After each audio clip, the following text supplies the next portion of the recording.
ప్రేక్షకులందరికీ నమస్కారాలు.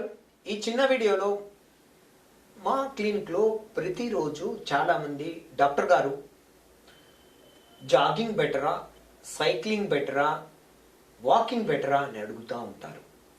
ఇది మన వయసు ఏముంది అని తెలుసుకొని మనం చేయాల్సింది ఉంటుంది. దాంతోపాటు మనకి ఏమైనా ఆరోగ్య సమస్యలు ఉన్నాయా అంటే ఊబకాయం కానీ ఇంకా హార్ట్ ప్రాబ్లం కానీ ఏమైనా ఉన్నాయా అని తెలుసుకొని సజెషన్ ఇవ్వాల్సింది ఉంటుంది. జాగింగ్ అయితే యుక్త వయసు వాళ్ళకు 20 నుంచి 30 సంవత్సరాల వాళ్ళకు అద్భుతంగా ఉంటుంది. దాంట్లో క్యాలరీలు బాగా తగ్గిపోతాయి. వాకింగ్ స్లో అండ్ స్టడీ, ఏ సమస్య లేదు. కానీ కొన్ని రోజుల తర్వాత కీళ్ళలో మార్పులు, నడుములో మార్పులు ఏమైనా వచ్చినాయంటే కీళ్ళమైన ఒత్తిడి పెరిగి నొప్పులు రావచ్చు. దీని వలన వాకింగ్ వలన, నడక వలన గుండె సంబంధ సమస్యలు, బీపీ సమస్యలు చాలా వరకు నివారించవచ్చు. దాంతోపాటు బరువును కూడా తగ్గించుకోవచ్చు. ఇక మూడోది సైక్లింగ్.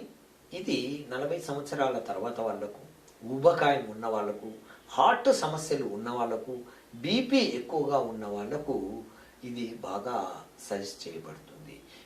ఏదైనా కన్సిస్టెన్సీగా, రెగ్యులర్గా, నియమంగా చేస్తే చాలా మంచి రిజల్ట్ ఉంటుంది. వాకింగ్ మరియు సైక్లింగ్ 40 సంవత్సరాల వాళ్ళకు ప్రత్యేకంగా చాలామంది శాస్త్రవేత్తలు మరియు న్యూట్రిషనిస్ట్, ఫిట్నెస్ వాళ్ళు చెప్తారు. 2 చేయడం వల్ల చాలా ఉపయోగాలు ఉంటాయి. మీ టైం చూసుకుని, ఎందుకు అంటే వాకింగ్ వలన మానసిక ప్రశాంతత కూడా దొరుకుతుంది. ఎందుకు? ఫ్రెష్ గాలి మరియు మనం వాక్ చేయడం వలన పరిసరాల శుభ్రత, వీటి వలన. ఇక సైక్లింగ్ అంటే ఇంట్లో స్టాటిక్ సైక్లింగ్ ముఖ్యంగా ఇంట్లోనే చేస్తాం కాబట్టి దీంట్లో కొంచెం తేడాలు ఉంటాయి. మానసిక ప్రశాంతత కొంచెం తక్కువగా ఉంటుంది. ఈ 2 కలిపి వాకింగ్ మరియు సైక్లింగ్ చేయడం వలన చాలా ఉపయోగాలు ఉంటాయని మా ప్రగాఢ నమ్మకం.